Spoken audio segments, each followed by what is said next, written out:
चलो बेटा टॉपिक डालो हाइपरबोला।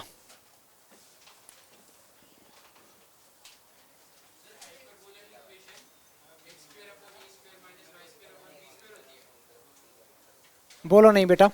अब सुनो इसमें क्या होता है, जैसे हम लोगों ने सर्कल पढ़ लिया, पैराबोला पढ़ लिया, इलिप्स पढ़ लिया है ना।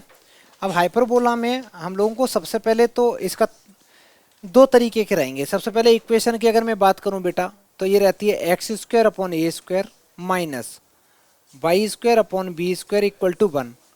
और जो नॉर्मल हम लोग बच्चा इलिप्स पढ़ रहे थे उसकी इक्वेशन में क्या होता था, बीच में प्लस हो रहा था, यहाँ पे माइनस हो रहा, बस इतना ही तो अंतर है छोटा सा।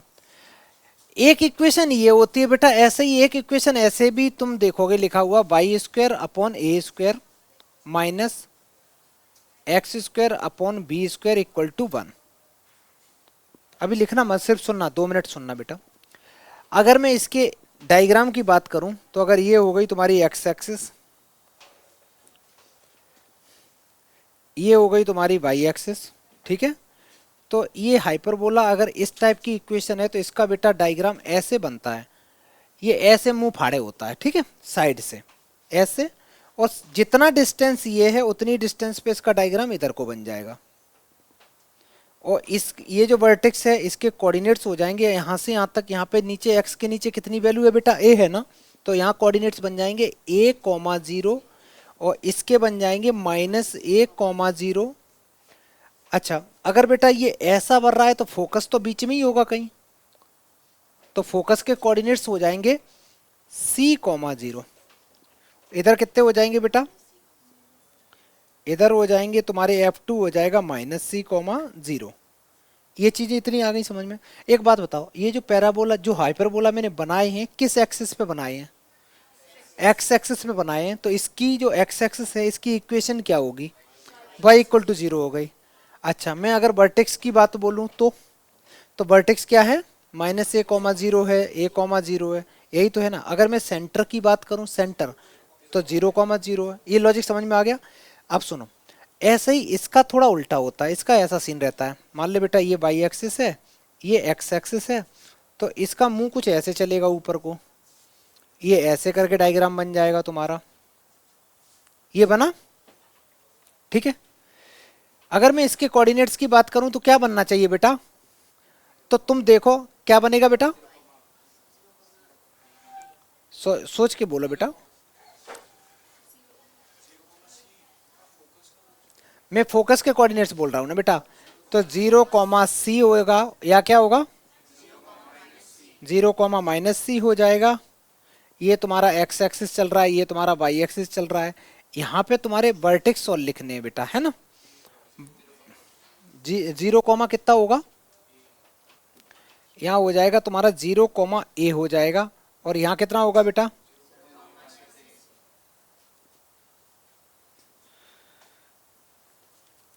ये एक काम करो, इतना लिखना बेटा जल्दी से, ये सीधा का सीधा कॉपी कर लो अच्छे से।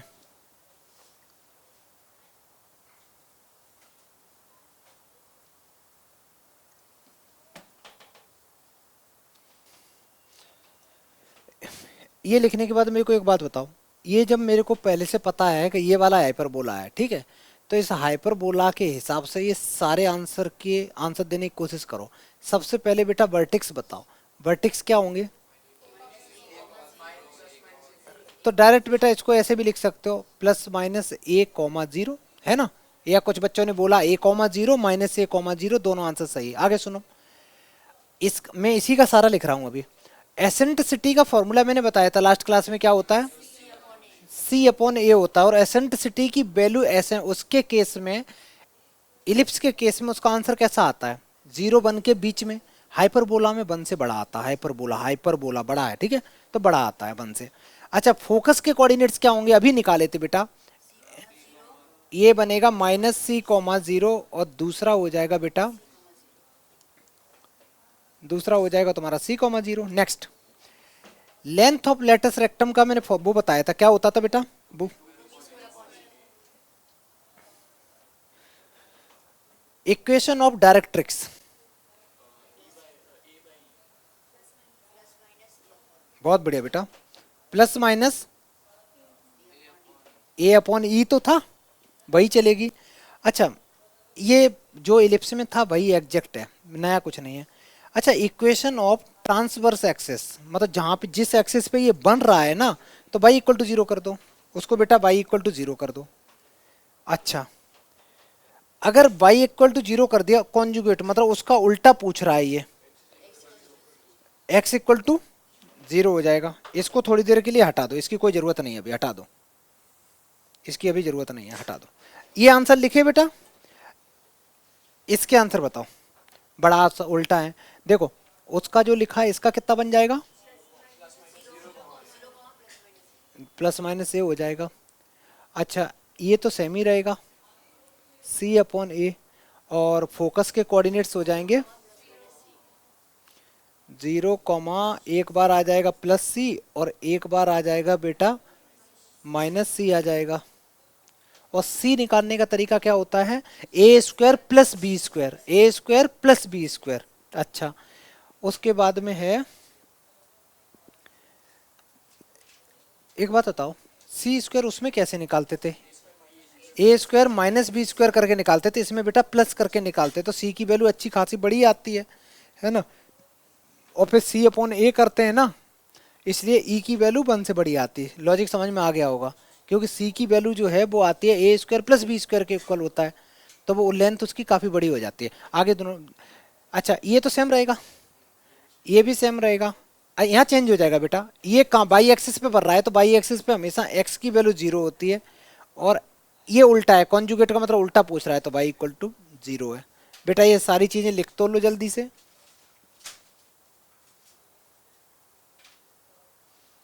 अब हम लोग करते हैं क्वेश्चन, ये सारा कॉपी कर लो, फिर उसके बाद हम लोग क्वेश्चन स्टार्ट करते हैं। हाँ लिखना चाहो तो लिख दो बेटा उसको, कौन सा वाला मैंने हटाया, उसको लिख दो 2a दोनों में, लेंथ ऑफ ट्रांसवर्स एक्सिस की 2a लिख दो बेटा, और अगर कॉन्जुगेट की पूछेगा तो 2b हो जाएगी। लेंथ ऑफ ट्रांसवर्स एक्सिस लिख भी दो 2b, कितना है 2a है ना, ये भी 2a हो जाएगा। लेंथ ऑफ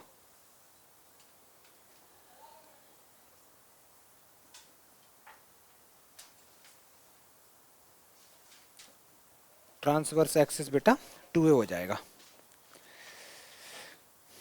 आगे बढ़े, जल्दी से कॉपी करो फिर क्वेश्चन करते हैं।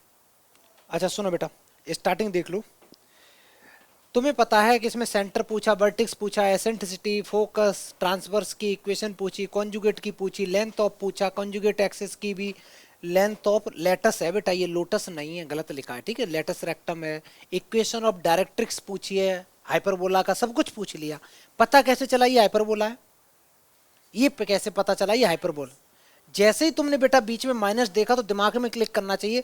देखो क्वेश्चन में हमेशा याद रखना, पैराबोला की इक्वेशन, इलिप्स की इक्वेशन और हाइपरबोला की इक्वेशन दिखने में लगभग एक जैसी हैं। कैसे, अगर मैं एक इक्वेशन लिख रहा हूं बेटा, मैंने मान लो लिखा यहाँ पे X square plus Y square equal to 1, ये किस चीज की इक्वेशन है। अब जैसे ये इलिप्स की भी इक्वेशन है, ये पैरा, और ये किसकी है, ये बेटा सर्कल की भी इक्वेशन है, मेनली सर्कल की है, क्योंकि ये दोनों मैंने सेम कर दिए।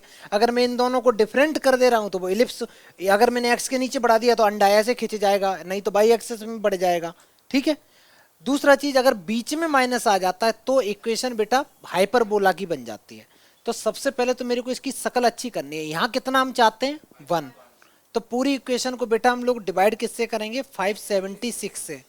तो जैसे ही मैं इसको डिवाइड करूंगा 576 से, तो ये कुछ ऐसा बन जाएगा।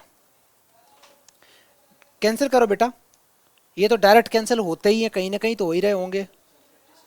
ये 30, ये बेटा ये 64 है। अगर मैं और अच्छे से लिखूं तो ये बन गया एक्स स्क्वायर अपॉन 6 का square minus Y square upon 8 का स्क्वायर इक्वल टू 1 बन गया। ए की बी की वैल्यू कितनी बेटा,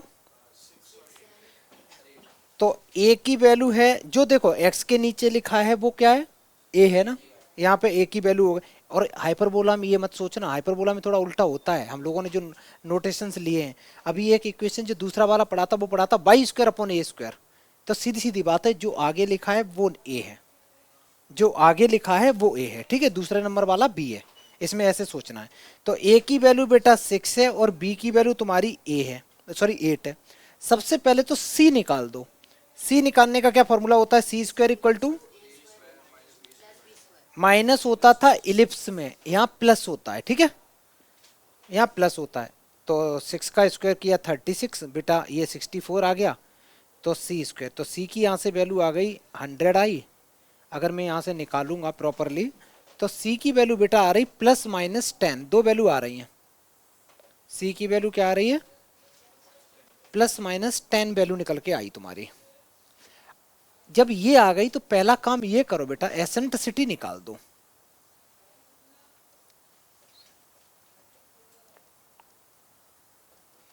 एसेंट्रिसिटी का फॉर्मूला क्या होता है बेटा, E equal to C upon ए। सी की वैल्यू है 10, अपॉन में कितना लेंगे। और मैंने अभी तुम्हें एक चीज बताई थी, जो एसेंट्रिसिटी निकलती है उसकी वैल्यू कैसी होनी चाहिए, ग्रेटर देन 1 होनी चाहिए। तो हमें सी की वैल्यू कैसी लेनी पड़ेगी, +10। और ए की वैल्यू कितनी है बेटा 6। ये आंसर आ गया, ठीक है, जो भी आंसर आया। मैं ज्यादा पॉइंट में मैं नहीं जा रहा, मेरे को समझ में नहीं आता ये। तो तुम्हारे पास ई की वैल्यू बेटा 5/3 आ गई। चलो एसेंट्रिसिटी तो आ गई, अगर सॉल्व करके देखोगे ना तो ये 1 पॉइंट समथिंग आ रही, 1 से तो बड़ी आ रही है। एक पार्ट तो निकल गया। अब एक पार्ट आ गया तो उसके बाद में तुरंत बेटा सारे पार्ट निकालने से अच्छा है डायग्राम बना लिया करो। इसका मैं छोटा सा यहाँ डायग्राम बना दे रहा हूँ। ये हाइपरबोला कुछ ऐसे ही तो बनेगा। यहाँ फोकस के कोऑर्डिनेट्स कितने होंगे बेटा, c,0। सी की वैल्यू कितनी है 10,0।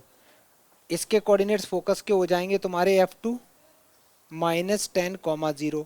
यहाँ के वर्टेक्स हो जाएंगे बेटा ए की वैल्यू कितनी है 6, तो 6,0। ये हो जाएगा तुम्हारा -6,0। इतना लिखा। अब बेटा सबके आंसर तुम लोग ऐसे दोगे, सारे बच्चे एक तरफ से स्टार्ट हो जाओगे, ठीक है। चल बेटा तुम्हारा पहला नंबर है, सेंटर पूछा, सेंटर के आंसर क्या होगा 0,0। किसी बच्चे को डाउट हो तुरंत बोलेगा, पहले पार्ट का सेंटर का आंसर कितना है 0,0। लिखो मत बेटा, सर को लिखो मत, सुन लो। चल बेटा दूसरे नंबर पे वर्टेक्स बताओ। वर्टेक्स का मतलब है ये वर्टेक्स की बातें मैं कर रहा हूं, ये जो जहां घूम रहा है ना, तो ये हो गया तुम्हारा -6,0 + 6,0। तो वर्टेक्स का आंसर हो गया बेटा -6,0 एंड +6,0। आगे सुनो बेटा, एसेंट्रिसिटी का तीसरे नंबर पे कौन बच्चा बैठा है, बोलो कितना आंसर आया एसेंट्रिसिटी का, बता बेटा। एसेंट्रिसिटी को हम लोग, अच्छा तुमने वो वाली क्लास नहीं करी, एसेंट्रिसिटी को हम लोग ई से डिनोट करते हैं, उसका फॉर्मूला ये होता है। और कितनी वैल्यू निकल के आई इसकी, तो तुम बोलो सर ये आ गया मेरा 5/3 ई की वैल्यू। अच्छा फोकस के कोऑर्डिनेट्स, उसके आगे बता बेटा, +-10,0 ये फोकस के कोऑर्डिनेट्स हो गए, 10,0 हो गए। अच्छा बेटा नेक्स्ट बताना है, कौन बच्चा है, इक्वेशन ऑफ ट्रांसवर्स पूछी, मतलब जिस एक्सिस पे ये होता है उसकी। तो y = 0 is the correct answer, y = 0 is the correct answer. अच्छा कॉन्जुगेट पूछा, कॉन्जुगेट का मतलब अगर ये है ना तो इसकी उल्टी पूछी जा रही है, तो इसका आंसर क्या आएगा 0। फिर है लेंथ, उसके आगे बच्चा कौन बेटा लास्ट, लेंथ ऑफ ट्रांसवर्स बता बेटा। फॉर्मूला क्या होता 2a होता है ना, 2a। तो जब यहाँ पे लगाओगे 2 × a और a की वैल्यू है 6, तो 2 × 6 that is 12 is the correct answer. Conjugate axis उसका कितना होता है 2b। तो 2 इन अभी मैंने बताया है 2 × b की वैल्यू कितनी है, तो आंसर कितना आया 16। लेंथ ऑफ लेटस रेक्टम का फॉर्मूला क्या होता 2b² / a। तो लेंथ ऑफ लेटस रेक्टम हो जाएगा 2b²। ये मैं यहाँ लिख दे रहा हूँ। और एक काम करना, ये लिखना सारे सीक्वेंस में बेटा, मैंने तो ऐसे लिख दिए, तुम लोग सीक्वेंस में लिखो सारे आंसर एक बाई एक लिखते चले हो। सेंटर ये हो गया, वर्टेक्स ये हो गया, ऐसे करके लिखो। मैं यहाँ पे तब तक लेंथ ऑफ लेटस रेक्टम लिखता हूँ। Length of latus rectum equal to होता है 2b² / a। Two into B की वैल्यू है 8, तो 64/6, ये 64/3 आ रहा है ना बेटा। और क्या पूछा है, इक्वेशन ऑफ डायरेक्ट्रिक्स।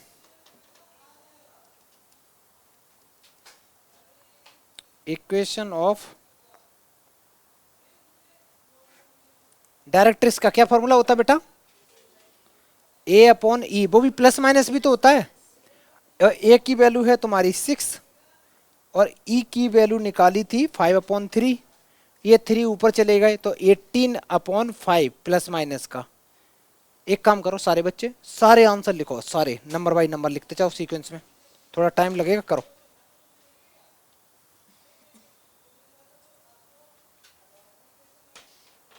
मैं मान लेता हूं बेटा पहला पार्ट सबने लिख लिया, ठीक है।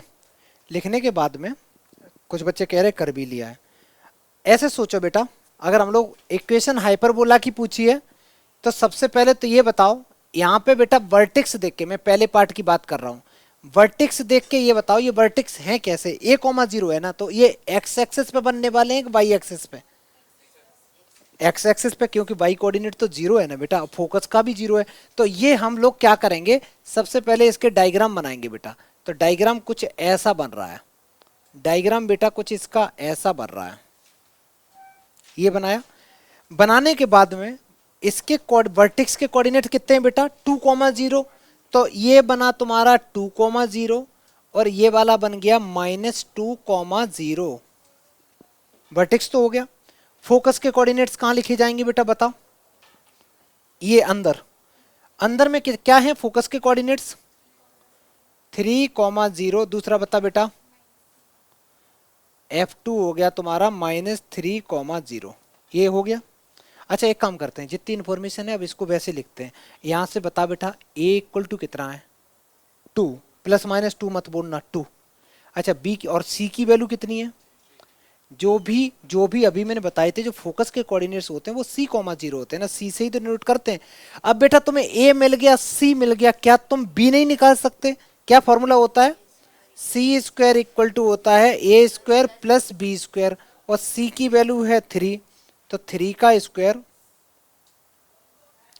= 2 का स्क्वायर प्लस B का स्क्वायर। बेटा ये बना 9 और ये 2 का स्क्वायर 4।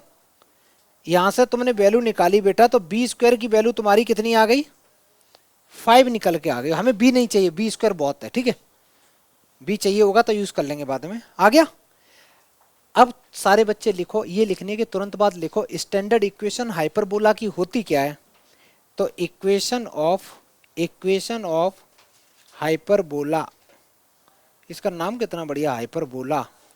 इसकी इक्वेशन क्या होती है बेटा, x² / A² = 1। तो मैंने लिखा x² / A² की वैल्यू कितनी है, a की वैल्यू 2 है, 2 का स्क्वायर कर दो 4, माइनस y² और B² की अभी गरम गरम निकाली 5 = 1। ये बेटा करेक्ट आंसर आ गया। सारे बच्चे कर लो। हाँ डायग्राम बनाना है, डायग्राम देखो हर एक में बनाना है, आदत डाल लो डायग्राम बनाने की, कि डायग्राम तो बनाया ही करो। डायग्राम से देखो आधे से ज्यादा चीजें तो ऐसी ही हो जाती हैं, वर्टेक्स, फोकस, लेंथ, वेंथ सब निकल आता है। इलिप्स में और पैराबोला में तो सारा ही निकल आता है। लेंथ ऑफ डायरेक्ट्रिक्स पूछी जाए, लेटस रेक्टम पूछा जाए। अच्छा लेंथ ऑफ लेटस रेक्टम का फॉर्मूला क्या होता है बेटा पैराबोला में, ठीक है, ठीक है, हटा दें, अब हटा नहीं दें। सेकंड क्वेश्चन बेटा तुम लोग करो, मैं नोटबुक में चेक कर रहा हूं, करो। सेकंड वाला अब की बार उल्टा वाला है, बाई एक्सिस वाला है। ज्यादातर बच्चे अच्छे से कर रहे हैं बेटा, मैं इसको हटा रहा हूं। अब सेकंड पार्ट कर लो। सेकंड पार्ट वैभव बात नहीं बिल्कुल भी। अब सेकंड पार्ट की अगर मैं बात करूं बेटा, तो सेकंड पार्ट में तुम देखो ये दे रखा है ना वर्टेक्स, तो वर्टेक्स में तुम ए की वैल्यू तो होती है वर्टेक्स में, या तो वर्टेक्स होगा 0,a या फिर होगा A,0।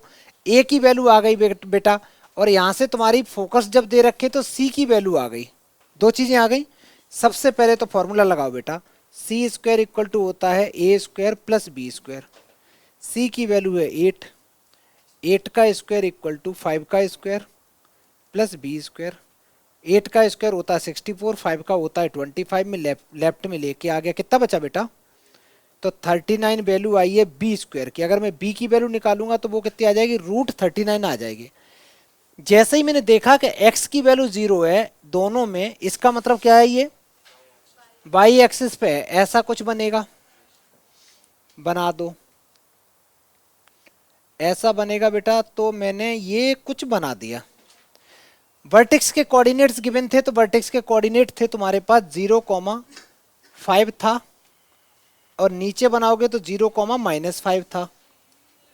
और फोकस के कोऑर्डिनेट थोड़े ऊपर बनेंगे 0,8, इसको मैं F1 लिख दे रहा हूं, और ये F2 हो जाएगा 0,-8।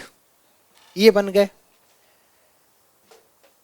जब y एक्सिस पे कोई भी हाइपरबोला बनता है तो उसकी इक्वेशन होती है बेटा Y square upon A square minus B square equal to 1। तो यहाँ पे बेटा जो a की वैल्यू है ना 5 का स्क्वायर करके पुट कर दो, 25 आ गया। और b की सारे बच्चों का यही आंसर आया बेटा, सबका यही आया ना? चलो नेक्स्ट क्वेश्चन। कोई लिख तो नहीं रहा इसको? जल्दी लिख लो बेटा। देखो जिन बच्चों ने क्वेश्चन लिख लिया ध्यान से सुनो। क्वेश्चन में गिवन क्या क्या है वो देखो पहले। एक तो एसेंट्रिसिटी गिवन है। एसेंट्रिसिटी को किससे डिनोट करते हैं? तो E इक्वल टू लिख लो बेटा 3/2 गिवन है। और तुम्हारे पास फोकस के कोऑर्डिनेट्स जैसे ही मिले समझ लो पक्का मेरे को C मिल गया। C की वैल्यू क्या मिल गई? 2 मिल गई। बेटा एक एसेंट्रिसिटी का फॉर्मूला होता है, क्या होता है? C/A। E की वैल्यू यहाँ पे पुट कर दो 3/2, C की वैल्यू 2/A। बेटा ये इधर आएगा तो 3A इक्वल टू बन गया 4। A की वैल्यू कितनी आ गई यहाँ से? किसी को कोई आपत्ति? देखो A आ चुका है, C पता है, तुम्हें चाहिए क्या? B चाहिए ना। तो क्या फॉर्मूला होता है? C स्क्वायर इक्वल टू, लगा दो, C square equal to A square plus B square. C की वैल्यू है 2 तो 2 का स्क्वायर इक्वल टू A की वैल्यू है 4/3 इसका स्क्वायर प्लस B स्क्वायर।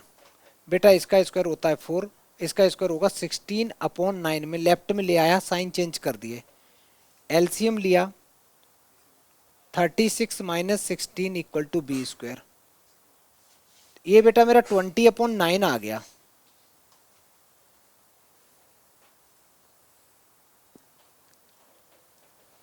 ये आ गया।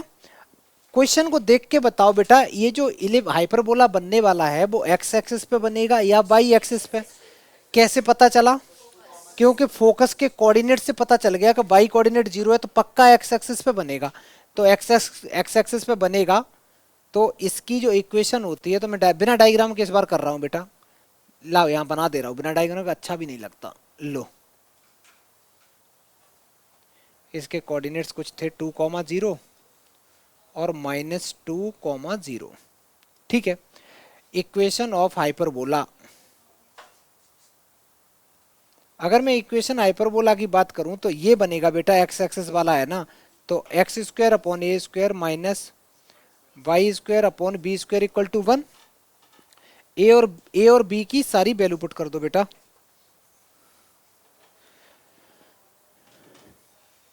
ये बन गया एक्स स्क्वायर अपॉन ए की वैल्यू कहाँ गई? ये रही। इसका स्क्वायर भी तो करोगे बेटा, तो 16/9 minus Y square upon B square की तो वैल्यू पता ही है 20/9 इक्वल टू 1। एक काम करते हैं, ये जो 9 है ना ये ऊपर आ जाएंगे, तो ये आ जाएगा 9 X square upon 16 minus 9 Y square upon 20 equal to 1। बेटा ये तुम्हारे पास में फाइनल आंसर हो गया। ठीक है, जल्दी कर लो इसको अच्छे से। एग्जाम में जो क्वेश्चन आएंगे याद रखना बेटा, कॉनिक सेक्शन से एक सर्कल का तो पक्का आना है, वो भी वो वाला जो लेंथी मैंने कराए हैं। जो सर्कल पास कर रहा है 3 पॉइंट से उसकी इक्वेशन बताओ, वो क्वेश्चन आता है एग्जाम में। पैराबोला से कोई क्वेश्चन आएगा तो पैराबोला से वो वाला क्वेश्चन आएगा, एक क्वेश्चन था बेटा कि एक पैराबोला है जो पास कर रहा है 4,3 से, तो 4,3 देख के तुम्हें पता चल गया कि ये फर्स्ट क्वाड्रेंट से पास कर रहा है और उसमें कुछ गिवन था, फोकस या कुछ गिवन था, तो इससे पता चल गया था अच्छा ऊपर वाला पैराबोला बनना है कि ऐसे वाला, क्योंकि कोई पैराबोला बेटा अगर फर्स्ट क्वाड्रेंट से पास कर रहा है तो या तो वो ऐसा बनेगा या तो वो ऐसा बनेगा, दो ही ऑप्शन है ना। तो उसमें भी हिंट दे रखी तो हमें कौन सा वाला बनाना है, उस टाइप के जो क्वेश्चन कराए थे वो आएंगे बेटा। और उसके बाद इलिप्स में जो क्वेश्चन आएगा, इलिप्स में तो मैंने कराए थे भाई, इलिप्स में बहुत टफ क्वेश्चन बनता भी नहीं है, मैंने लास्ट में 2-3 अच्छे क्वेश्चन कराए थे, उनको देख लेना। इसमें तो ऐसे ही आते हैं, छोटे छोटे सवाल आते हैं, अगर फॉर्मूला याद है डायरेक्ट सवाल आते हैं, इसमें टफ क्वेश्चन बनते भी नहीं है, आते नहीं है, बनते तो बहुत ज़्यादा हैं बट तुम लोगों के इसमें एग्जाम में नहीं आएंगे। आगे बढ़े बेटा, छोटा सा क्वेश्चन, सारे बच्चे लिखो बेटा अच्छे से। Find the eccentricity of the hyperbola which passes through this point and this point, पूरा लिखो, इतना टाइम नहीं लगता, अभी तक तो आंसर आ जाना चाहिए था। ध्यान से सुनो बेटा, ये कहता है एसेंट्रिसिटी बताओ, कोई एक हाइपरबोला है जो पास कर रहा है इन दो पॉइंट से। कोई भी बेटा पॉइंट किसी के से पास कर रहा होता है तो वो पॉइंट उसको क्या करता है, कंप्लीटली सेटिस्फाई करता है ना, बस ये तो फंडा पता ही है। एक काम करते हैं बेटा, जो इक्वेशन है हाइपरबोला की इक्वेशन है X square upon A square minus Y square upon B square equal to 1। और जो पॉइंट है बेटा, लेट पॉइंट जो ए है जिसके कोऑर्डिनेट्स हैं 3,0, सेटिस्फाई करेगा इक्वेशन नंबर 1 को कि नहीं करेगा। सेटिस्फाई का मीनिंग ये होता है कि x की जगह मैं 3 पुट करूंगा, y की जगह 0 पुट कर सकता हूं। क्यों? क्योंकि ये पॉइंट बेटा इस हाइपरबोला के ऊपर लाई कर रहा है, तो जैसे ही सेटिस्फाई करेगा तो x की जगह मैंने 3 पुट कर दिया और y की जगह 0 पुट कर दिया। यहां से बेटा सॉल्व किया तो 9 upon A square equal to, अगर मेरा 1 आया तो ए स्क्वायर की वैल्यू यहां से बेटा 9 आई, ये आ गई मेरे पास। ए की वैल्यू निकालूंगा तो वो सी अपॉन ए आ जाएगा, लॉजिक समझ में सॉरी क्या बोल रहा हूं मैं, ए की वैल्यू निकालूंगा तो क्या आ जाएगा, ए की 3 नहीं बोलोगे बेटा, +-3 बोलोगे, ए की वैल्यू क्या आएगी, +-3। अब आगे सुनो, अभी मैंने पॉइंट ए को सेटिस्फाई कराया, अब सेम प्रोसेस से पॉइंट बी को सेटिस्फाई कराएंगे। पॉइंट बी जो है 3√2, सेटिस्फाई इक्वेशन नंबर 1। तो x की जगह में लिखूंगा बेटा 3√2 का square divided by A square, और ए स्क्वायर की वैल्यू आ चुकी है तो मैं वो भी पुट कर ही देता हूं, माइनस, और y की जगह में 2 पुट करूंगा तो 2 का square divided by b square equal to 1।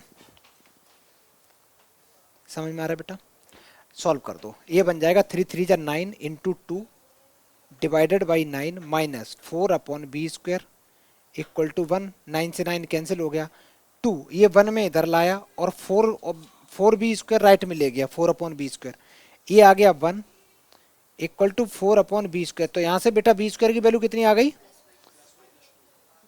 मैं बी स्क्वायर की वैल्यू बोल रहा हूँ, जो भी है ये आ गई। बेटा तुम्हारे पास ए आ चुका है, बी आ चुका है, पूछा क्या था, एसेंट्रिसिटी पूछी है। सबसे पहले तो सी चाहिए, क्योंकि एसेंट्रिसिटी का फॉर्मूला होता है सी अपॉन ए। तो सबसे पहले बेटा हम लोग अपने रिलेशन निकालो, A X C square equal to होता है A square plus B square. A square की वैल्यू पहले ही आ चुकी है 9, ऐसे ही बेटा बी स्क्वायर की वैल्यू आ चुकी है 4, दोनों को ऐड करके कितना आया, ये 13 आ गया सी स्क्वायर। हमें तो सी चाहिए ना, तो ये रूट के अंदर में बेटा 13 आ गया, आएगा तो प्लस माइनस, लेकिन हम लोगों को तो प्लस लेना है। कोई बच्चा बताएगा प्लस क्यों, क्योंकि एसेंट्रिसिटी ग्रेटर देन 1 होती है ना। अब लगा दो फॉर्मूला, एसेंट्रिसिटी का फॉर्मूला होता सी अपॉन ए, तो √13 अपॉन ए की वैल्यू कितनी है 3 लिखोगे ना कि माइनस। बेटा ये तुम्हारे मौज करो, ये आंसर हो गया, ये तुम्हारा आंसर हो गया। सारे बच्चे अच्छे से लिख लो।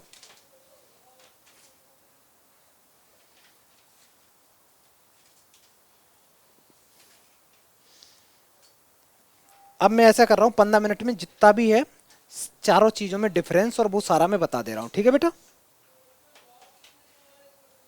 अब सारे बच्चे देख लो एक बार, कौन कौन से क्वेश्चन इंपॉर्टेंट रहेंगे स्कूल में तुम लोगों से पूछे जाएंगे। देखो ये क्वेश्चन तो तुमसे छोटे छोटे मार्क्स में ही रहेंगे। या मैं एक काम करूं बेटा, एक एक सेकंड रुकना। हाँ बेटा बोलो।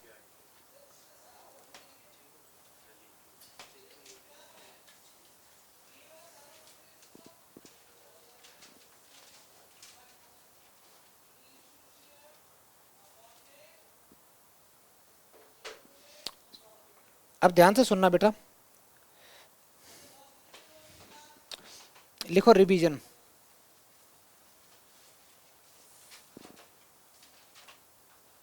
लिखो तो जल्दी से, कंप्लीट रिवीजन कर लेते हैं, ठीक है।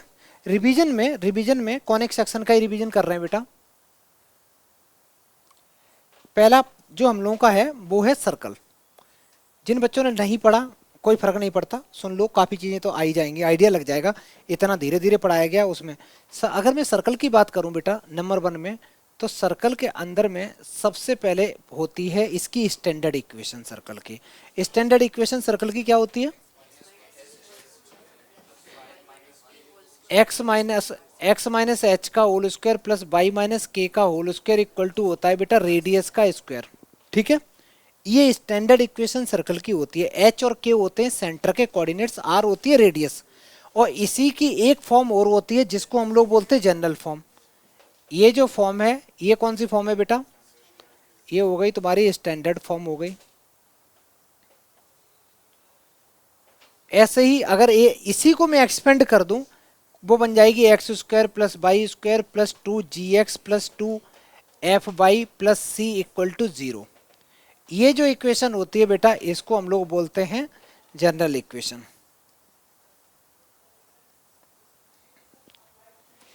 अगर ये इक्वेशन तुम्हारे पास गिवन हो तो यहां से निकालते हैं हम लोग डायरेक्ट सेंटर के कोऑर्डिनेट्स, और वो होते हैं -G कॉमा -F, ठीक है।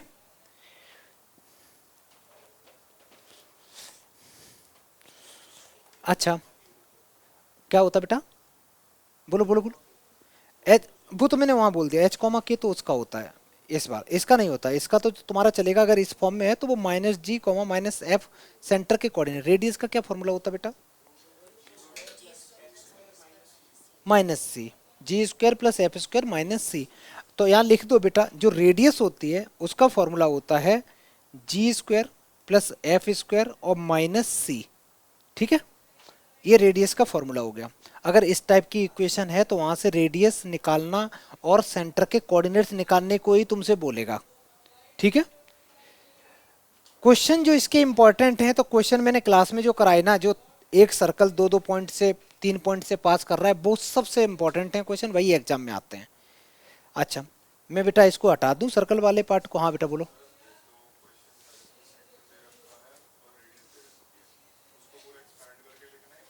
नॉर्मल। अच्छा अब देखो बेटा, इस फॉर्म में लिख के आ जाओगे, फुल नंबर मिलते हैं, कोई दिक्कत नहीं है, ठीक है। स्टैंडर्ड फॉर्म में लिख के आ जाओगे, कोई दिक्कत नहीं है, उसमें आंसर तुम्हारा फुल नंबर मिल जाते हैं।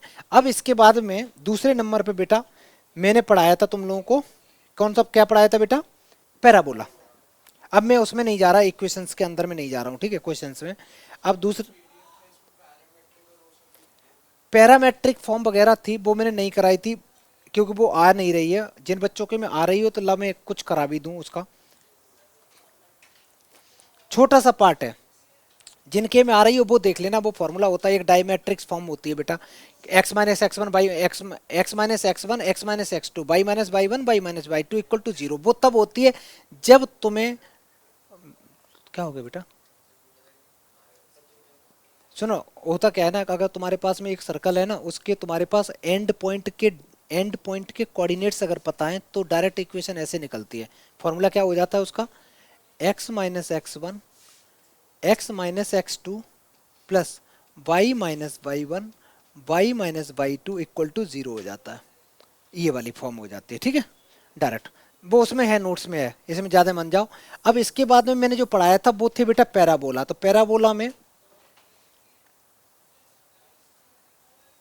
पैराबोला के अंदर में जो मोटी मोटी चीजें थी वो ये थी, या तो बेटा पैराबोला ऐसा हो सकता है ना, चार तरह के पैराबोला होते हैं। एक होते हैं Y square equal to 4ax होता है, और वाई स्क्वायर इक्वल टू बेटा -4ax होता है, 4ay होता है, और x square equal to -4ay। बस चार ही पैराबोला होते हैं, चार ही पैराबोला है। याद रखने का बड़ा आसान तरीका, पहले वाले की अगर मैं बात करूं तो बर्द एक बात बता, लेफ्ट साइड जो है वो हमेशा पॉजिटिव रहेगा कि निगेटिव? निगेटिव। पानी पी बेटा। होल स्क्वायर है ना, होल स्क्वायर है तो इसकी वैल्यू कैसी रहेगी? हमेशा पॉजिटिव। बाई की वैल्यू निगेटिव ले सकते क्या? ले सकते यार, बाई की वैल्यू तो ले सकते हैं ना, बाई एक्स पे कोई रिस्ट्रिक्शन नहीं है। मोटा मोटा मैं ये बता रहा हूँ यार, यहाँ पे बताओ ना इसका जो आंसर आएगा वो कैसा आने वाला है? हमेशा पॉजिटिव, हमेशा पॉजिटिव। जब लेफ्ट साइड हमेशा पॉजिटिव है तो राइट साइड भी तो हमेशा पॉजिटिव रहनी चाहिए। अगर राइट को तुम्हें पॉजिटिव बनाना है तो एक्स की वैल्यू कैसी लेनी पड़ेगी? पॉजिटिव। एक्स की वैल्यू पॉजिटिव किस किस क्वाड्रेंट में होती है? फर्स्ट में और फोर्थ में। तो इसका पैराबोला पहले वाले का बेटा ऐसा बने, ये मैंने इतनी बार पढ़ाया है, ठीक है। एकदम तुम एब्सेंट थे बेटा, पहला पैराबोला बहुत बढ़िया। अब करो, और वीडियो भी नहीं देखा तुमने। अच्छा इधर बनेगा, अगर ये वाला इधर बनेगा फिर से ही बोलेगा बेटा इसमें बताओ इसकी वैल्यू हमेशा कैसी रहने वाली है? पॉजिटिव। अगर इसकी पॉजिटिव है तो तुम इसकी वैल्यू कैसी चाहते हो? पॉजिटिव। तभी तो left hand side right hand side equal होंगी। लेकिन यहां तो पहले से माइनस लगा है, तो तुम एक्स की वैल्यू फिर कैसी चाहते हो? निगेटिव। क्योंकि निगेटिव निगेटिव पॉजिटिव बनेंगे। एक्स की वैल्यू निगेटिव किस किस क्वाड्रेंट में होती है? सेकंड और थर्ड, थर्ड में। तो इसका मतलब ये पैराबोला ऐसे बनेगा। समझ में आ गया? आगे सुनो, तुम चुटकी बताएगी? अच्छा तुम्हें तो आता है, तुम नहीं बताएगी। नेक्स्ट, इसकी वैल्यू कैसी रहेगी? हमेशा। तो y कैसा लेना पड़ेगा? पॉजिटिव। y पॉजिटिव हमेशा किस क्वाड्रेंट में होता है? तो पैराबोला ये वाला बनेगा, ये वाला जो बनाया नहीं था ये वाला बेटा, ये पैराबोला। और नीचे वाले में क्या है? y की वैल्यू निगेटिव लेनी पड़ेगी। देखो ये कुछ नहीं है बेटा, मैंने याद करने का तरीका बताया, रट जाए तो रट लेना, समझ के कर लोगे तो आसान रहेगी जिंदगी, ठीक है।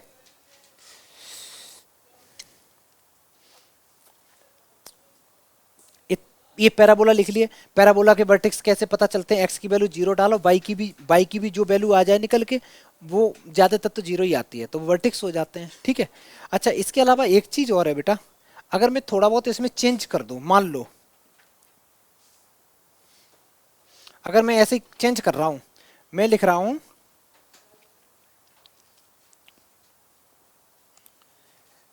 एक्स स्क्वायर इक्वल टू, मैंने लिखा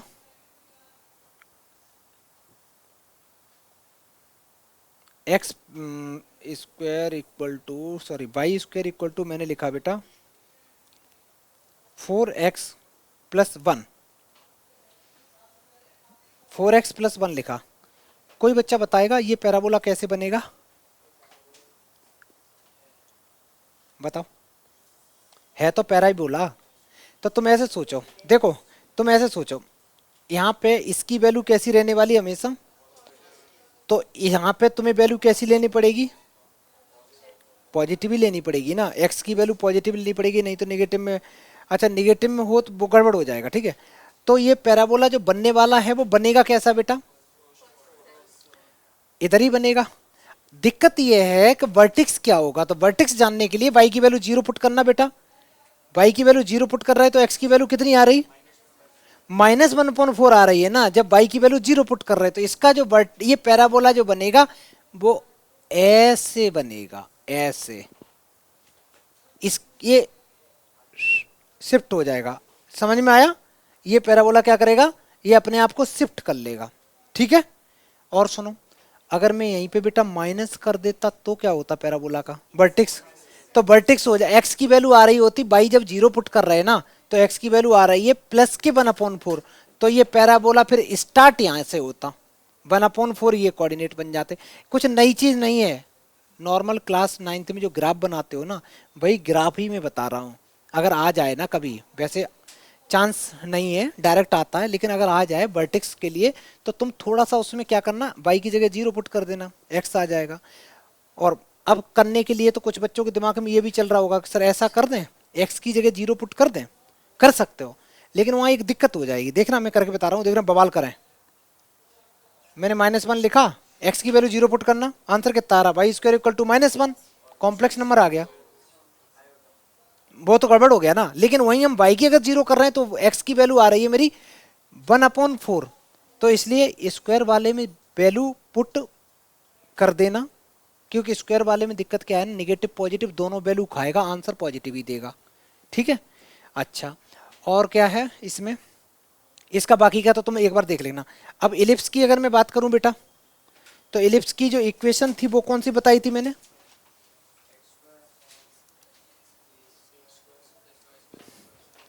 इलिप्स की जो इक्वेशन थी बेटा वो थी x square upon A square plus Y square upon B square equal to 1। दो तरह के इलिप्स थे, अगर मेरा a ग्रेटर देन b है तो इलिप्स बनेगा हॉरिजॉन्टल लाइन, मतलब ऐसा, जो अंडा है बेटा वो एक्स एक्सिस पे थोड़ा फैला हुआ बनेगा, और यहाँ पे इसके कोऑर्डिनेट्स हो जाएंगे a,0 वो भी माइनस के, और ये हो जाएंगे बेटा a,0 प्लस के। फोकस के कोऑर्डिनेट्स हो जाएंगे कितने, c,0 माइनस के, और इधर हो जाएंगे तुम्हारे c,0। और एक चीज याद रखना बच्चा लोग, ये F1 F2 किधर भी लिख दो कोई फर्क नहीं पड़ता, F1 इसको ले लो F2 इसको ले लो कोई फर्क नहीं पड़ता। एक दूसरा जो इलिप्स था वो ये था एक्स स्क्वायर अपॉन, मैंने कैसे लिखाया था बेटा, upon A square plus Y square upon B square equal to 1, लेकिन इसमें मैंने बोला था अगर b greater than a, b greater than क्या है, मैंने यहां भी तो इंटरचेंज करा था ना शायद, मैंने चेंज किया था कि नहीं, अगर किया हो तो ठीक है, ना किया हो तो तुम लोग समझ लो बेटा, अगर इसका बनेगा तो इसका कुछ ऐसे बनेगा, बनेगा, इसके वर्टेक्स क्या आ जाएंगे, अगर मान ले बेटा इसमें है a is less than b है तो 0,b, और नीचे वाले के क्या बनेंगे 0,-b। हाँ हमेशा y के नीचे बड़ा है तो ऐसे बनेगा, x के नीचे बड़ा है तो ऐसे बनेगा। ठीक है, और बाकी के मैंने फिर फॉर्मूले वगैरह लिखाए थे अच्छे से। यहाँ के कोऑर्डिनेट्स लिख रहे हैं, इसको बोलते हैं मेजर एक्सिस, ये मेजर एक्सिस है, ये माइनर है, इनमें मेजर कौन है, जो बड़ा है वो मेजर है, छोटा है वो माइनर है। ठीक है, चलो एक काम करना, तुम लोग जाके एक बार, और फिर उसके बाद आज क्या, फिर हाइपरबोला की इक्वेशन भी क्या आ जाता है, माइनस साइन आ जाता है। ये इक्वेशन है, सब में क्या होती है, इक्वेशन ऑफ डायरेक्ट्रिक्स रहती है पैराबोला में, लेंथ ऑफ लेटर्स रेक्टम रहती है, फोकस के कोऑर्डिनेट्स रहते हैं, वर्टिक्स रहते हैं, सर्कल में तो बड़ी आसान है, सर्कल में रेडियस पूछता है, सेंटर के कोऑर्डिनेट्स पूछता है, यही सब पूछता है।